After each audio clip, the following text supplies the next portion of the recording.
예, 조달 팀장님. 마이크. 예. 지난 마이크.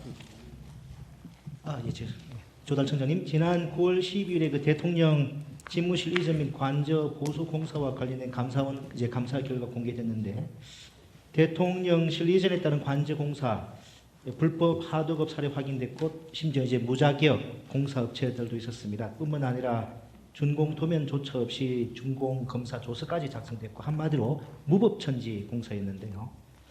공사를 주도한 업체는 대통령 부인 김건희 씨가 주최한 전시회 후원을 하고, 김건희 씨의 그 회사 사무실 인테리어 공사를 맡았던 21그램이라는 회사였습니다. 21그램 대표는 대통령 취임식에도 참석을 했습니다. 예, 무법천지 공사에 대해 대통령실 이전 실무를 총괄한 전 대통령 비서실 비서관은 21그램을 추천한 분들이 현 정부와 밀접한 분들이어서 업체의 보안 유지 가능성을 판단했다라고 했지만 누구인지는 기억나지 않는다고 했습니다. 관저 이전 실무를 담당했던 대통령 비서실 비서관이 누군지 기억나지 않는다고 했지만 우리 모두가 그 누구가 누구인지는 다 짐작을 하고 있습니다. 그리고 대통령 부인 김건희 씨 전시회의 또 다른 후원 업체와 관련해 새로운 의혹이 추가로 제기됐는데요. 작년 10월에 광주 디자인 비엔날레에서 아원의 시공간이라는 원탑 종합건설의 작품이 전시가 됐고, 당시 대통령 부인 김건희 씨는 시각적으로 좋은 디자인이라는 호평을 한 것으로 보도가 되었습니다. 그리고 해당 한옥 작품은 그 이후 대통령 관저에 설치가 됐습니다. 또 원탑 종합건설은 254억 원 규모의 서울 출입국 외국인청 시공사로 또 선정이 됐는데요. 한 건설사가 비엔날레에서 작품을 출품하고 그 작품이 대통령 관저에 설치가 되고 또 서울 출입국 외국인청 시공사로 선정이 된 것입니다. 입찰 당시에 254억 원 규모의 대규모 사업 입찰인 만큼 총 234개 업체가 지원했지만 조달청이 그중에 4곳에 대해서 입찰서상의 금액과 산출 내역서상의 금액이 일치하지 않는다는 이유로 배제했습니다. 맞죠? 네, 맞습니다. 근데 그로 인해서 평균가가 달라졌고 달라지면서 원탑이 선정됐다는 것입니다. 추가로 본위원이 조달청을 통해서 최근 5년간 원탑 종합건설 입찰 내역을 확인해 보니까 원탑 종합건설은 불과 3건만 5년 동안 3건만 낙찰 받았는데 그 중에 한 건이 이번에 그 서울 출입국 외국인청 공사고요. 나머지는 건설사가 소지한 지역의 하천 정비, 하수관거 정비 공사였습니다. 그러니까 그동안 수주 경험이 많지 않았던 것이죠. 그 2건도 토목공사로 지역 사업을 입찰받았던 것이지 중앙부처 건설공사 낙찰은 이번이 처음입니다. 또 신용평가사 기업 정보를 확인해 보니까 해당 신평사는 원탑을 도로건설업으로 분류했고 기업 신용 등급이 BBB 0오고 현금 흐름 등급은 열위하다고 평가했습니다. 특혜 의혹이 그래서 제기되고 있는 것입니다. 청장님, 예. 왜인지 모르겠지만 이렇게 용산 대통령실뿐만 아니라 254억 원에 달하는 국가 계약까지도 반복해서 대통령 부인의 그림자가 보입니다. 본 의원은 원탑 종합건설 특혜 의혹 관련해서 조달청이 의혹을 충분히 해소하는 게 좋겠다고 생각하는데 언론에 보도된 바에 의하면은 문제가 없다라고 해명한 걸로 알려지고 있는데 정말 문제 없는 거 맞습니까? 예. 이 건 계약을 진행함에 있어서 저희 조달청은 일단 수요기관의 입장을 충분히 반영했고요. 그리고 관련되는 법령 규정을 충실하게 이행을 했고, 그리고 이 사업에 참여한 업체들의 자격 요건도 꼼꼼하게 점검해서 계약을 이행했다는 말씀을 먼저 드리고요. 그리고 2가지에 대해서 보충 설명을 드리자면 4개의 업체가 왜 입찰 과정에 제외가 됐느냐, 이 부분은 국가계약법 시행규칙 제44조 1항에 입찰서상 금액과 산출 내역상의 금액이 일치하지 않으면 무효 입찰하고 명시가 되어 있습니다. 그리고 자, 시간 관계상 그 4개 업체가 이런 대규모 건설의 이게 입찰에 참여하면서 입찰서상의 금액과 산출 내역상의 금액이 일치하는 그런 사유로 배제된다는 게 일반 상식적으로 좀 잘 이해가 안 되는데 그 정말 그 맞습니까 그거? 4개 업체가 2개 금액을 다르게 입력했다는 것은 분명한 사실입니다. 시간 관계상 그러면은 업체 중 제외된 4개 업체의 구체적인 결격 사유를 원문 그대로 의원실에 보고해 주시기 바라고요. 그리고 234개 업체 중에 원탑 종합건설보다 신용 등급이나 수주 실적이 좋은 기업은 없었던 것인지 등을 포함한 낙찰의 전 과정을 투명하게 의원실에 보고해 주시기 바랍니다. 예, 의원님이 방금 이렇게 요청하신 대로 이 과정은 적법한 절차를 따라서 계약 체결이 이루어진 사안이므로 투명하게 모든 사실을 의원님께 보고드리도록 하겠습니다. 예, 수고하셨습니다. 다음은 존경하는 박성훈 위원님 질의해 주시기 바랍니다. 네, 차기권 의원입니다. 아주 사소한 부분이긴 하지만 또 이야기를 하지 않으면 안 될 것 같아서 왜냐하니까 이번 국감 시작하기 전에 이제 국회의장실에서 연락이 왔더라고요. 종이 없는 국감 협조 요청 공문이 왔었습니다.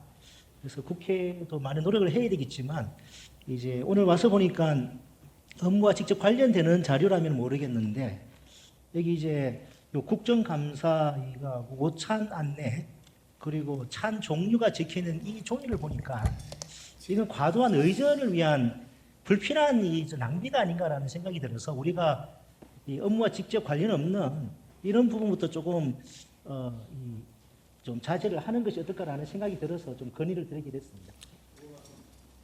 예, 질의해 주십시오. 네, 예, 통계청장님.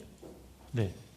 예, 아까 전에 그 업무 보고에서 인구 다양성 이해를 위한 상세 통계 작성 분야가 있더라고요. 예, 관련해서 좀 질의를 드리겠습니다. 통계청은 2017년부터 법무부와 공동으로 이민자 체류 실태 및 고용 조사 하기 시작했죠. 네. 예, 통계청에서 제출한 자료에 하면은 이민자 체류 실태 및 고용 조사는 8개의 부문에 132개의 조사 항목과 외국인 비전문 취업과 유학생을 대상으로 한 특성 항목으로 되어 있고 꽤 많은 항목을 조사하는 것도 확인됩니다. 이것과 함께 그 국가 승인 통계로 작성하고 있는 이주 노동자 현황과 산업재해 관련 통계로는 통계청의 이민자 체류 실태 및 고용 조사 외에 고용노동부가 작성하는 4개 통계가 더 있습니다.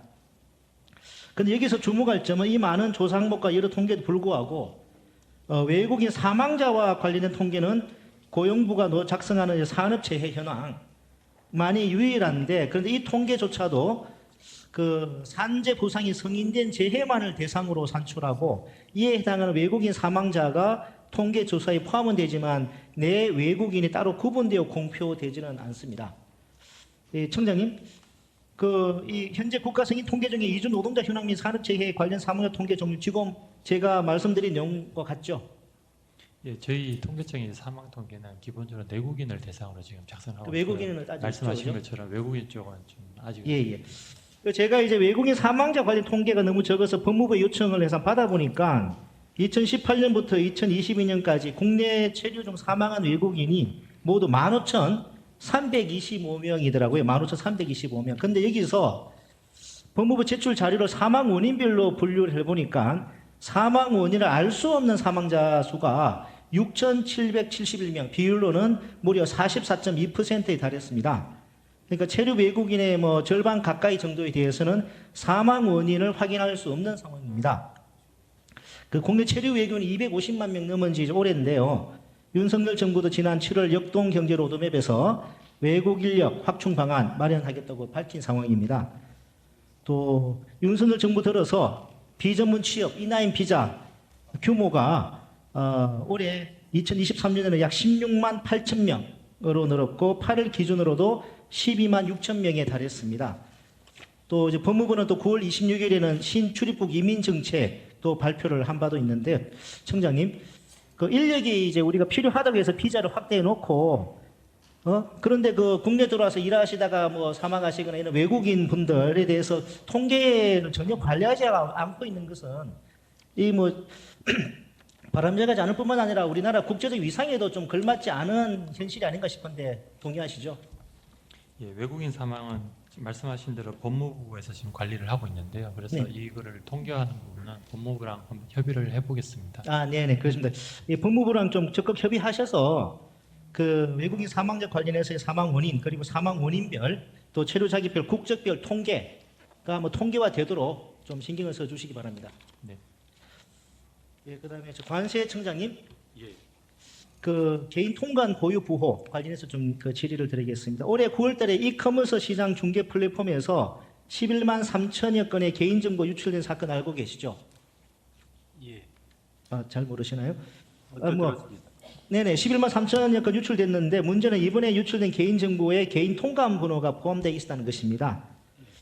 그 최근에 이제 개인 통관 고유 번호 도용 사건 좀 늘어난 거 알고 계십니까? 예. 그래서 이런 뭐 개인정보 유출 사고와 무관하지 않다고 보는데요. 이러다 보니까 아까 이제 관세청 업무 보고에서도 전자상거래 악용 불법 행위 차단 두 번째 꼭지에 불법 유통 단속, 판매 목적 분산 발행 되팔이 등 해외 직구 악용 범죄 차단을 위해 개인 통관 부호 관리 강화, 명의대여죄 적용 대상 확대라는 내용이 있더라고요. 그래서 이렇게 또 관세청이 또 뭐 해외 직구 처벌, 타인 명의 도용한 해외 불법 해외 직구 처벌 강화하는 내용의 관세법 개정도 건의한 사실이 있죠. 예. 좀 빨리 조금 대답 부탁드립니다.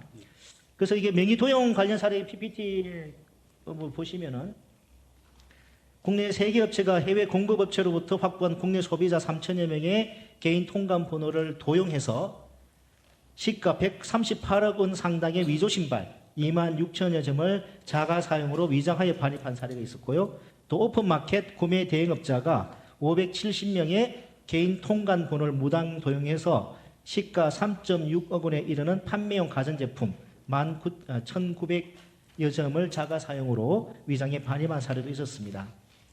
실제로 그 개인 통관 고유 번호 도용 신고 건수 올해의 경우 작년 동기 대비 무려 44.6%나 증가했습니다. 아까 이제 말씀드린 것처럼 관세청이 이제 올해 그 업무 계획에서 명의 도용 검정 처벌 강화 발표하고 또 이렇게 검정 강화했다 발표를 했는데, 근데 제도 시행 이후에 도용 의심 신고 건수가 8월에 2,170건에서 9월에 2,709건으로 오히려 539건이나 더 늘어났습니다. 이것은 이제 물론 제도 시행 초기라 상황을 좀 더 지켜봐야 하겠습니다만은 개인 통관 부호 도용 사건 막기가 그만큼 쉽지 않다는 뭐 그런 의미로도 볼 수가 있겠죠. 예. 그 본의는 그저 관세법을 개정을 해서 처벌을 강화하는 것도 중요하지만 이른바 온라인 플랫폼 업체들에게서 빈번하게 벌어지는 개인 통관 고유번호 유출 사건을 방지하는 것도 사고를 예방하는 데 꼭 필요한 일이라고 생각합니다. 최근 관세청 그 일회용 통관 부호 도입하는 거 검토하고 있다고 밝힌 적 있으시죠? 예, 그렇습니다. 또 그와 더불어 방통위 개인정보보호위원회 등과 협업을 해서 사전에 개인 통관 부호 유출을 차단할 수 있는 효과적인 방안을 마련하는 것이 중요한 문제라고 보는데요. 청장님, 그 뭐 제가 지적한 내용 다 동의하시겠죠? 예. 예. 그래서 저희 그 개인 통관 보유번호 부호 그 유출이라든지 또 다른 사람이 사용하는 것에 대해서 매우 심각하게 보고 있고요. 그래서 이 검증을 강화하는 걸 올해 8월 중에 시행을 했습니다. 네, 청장님, 그 제가 아까 예. 제가 말씀드린 것처럼 이제 8월 중에 구매자한테 시행을 통관- 했음에도 불구하고 예. 도입 건수가 더 늘었다니까요. 예, 예. 예. 그래서 마지막으로 그 이런 그 전반적인 관련 대응 방안 마련해서 예. 예. 알겠습니다. 예, 수고하셨습니다. 다음은 존경하는 박성훈 의원님 질의해 주시기 바랍니다. 차규근 의원님 질의해 주시기 바랍니다. 예, 통계청장님, 그 통계청은 지금 그 균등화 개인 소득을 기준으로 중위 소득의 50% 이상 그리고 150% 미만인 사람들을 중위 소득 계층, 영어로 미들 인컴 클래스라 부르고 이들의 비중이 얼마나 되는지 통계를 작성하고 있죠. 예, 그거 외에도 이게 정확한 국제 기준이 없기 때문에 75에서 200%도 같이 보조 지표로 공개하고 있습니다. 네, 알겠습니다. 근데 이 중위 소득 이 기준이 되는 것이 평균 소득이 기준이 되고 있지는 않죠. 중위소득. 예. 중위 소득이죠. 그 평균 소득의 경우는 예를 들어서 이재용 삼성그룹 회장 같이 슈퍼 리치도 포함이 되어 있을 수 있기 때문에 어떤 사회 정책의 어떤 참고가 되는 어떤 소득의 기준으로서는 좀 이 부적절하기 때문에 그래서 그 기준은 평균 소득이 아니라 그 중위 소득을 기준으로 통계를 작성하고 있는 것이죠. 예, 줄을 세워서 제일 가운데 있는 사람이 소득입니다. 그 2022년 기준으로 중위소득이 보니까 3,454만 원. 그리고 이게 따라서 이제 중위소득 계층 50% 이상, 150% 미만으로 계산을 해보니까 1,727만 원에서 5,191만 원 정도가 되네요. 그리고 중위소득 계층, 이게 영어로도 이제 미들 인컴 클래스인데 이게 이제 일반적으로 우리가 말하는 그 중산층이 되는 거죠. 그렇게 중산층에 대한 법적인 정의는 없습니다만 그렇게 보고 있습니다. 그죠? 영어로도 뭐 미들 인컴 클래스, 중산층 이렇게 그죠? 그렇게 일반적으로 우리가 흔히 말하는 중산층 여기에 해당되는 것이죠. 예, 그래서 50에서 150이 있고 75에서 200을 두 개 다 내고 있습니다. 네, 조달 청장님, 예. 그 조달청의 불공정 조달 신고센터에 신고된 불법 브로커 사건 관련해서 자체 조달의 경우는 조달청에서는 조달청의 계약 당사자가 아니라는 이유로 수유기관의 사건을 이첩하고 사건을 종결 처리하죠. 예. 근데 이제 이때 사건을 이첩하던 수유기관이 조사를 해서 불법 브로커 건으로 확정을 하더라도 조달 시스템의 내역을 등록하지 않으면 조달청에서는 아무런 제재를 하지 않아 중앙조달로 적발될 때까지 해당 업체가 계속해서 계약을 체결할 수 있다는 허점이 있다는 것 같은데, 예. 그래서 저희 의원실에서도 조달청 관련 질의 준비하다가 불법 브로커 관련 2021년 2월에 춘천지법에서 유죄로 판결되는 사건을 발견해서 조달청에 관련 내용을 요청했더니만 조달청에서 이제 그 내용을 모르고 있다가 우리가 저희 본의원실에서 자료 요청을 함으로써 그 내용을 인지하게 됐습니다. 제도적으로 좀 보완 요지가 있는 것 같으니까 예. 이 좀 보완을 해 주시길 바랍니다. 알겠습니다. 살펴보겠습니다. 네.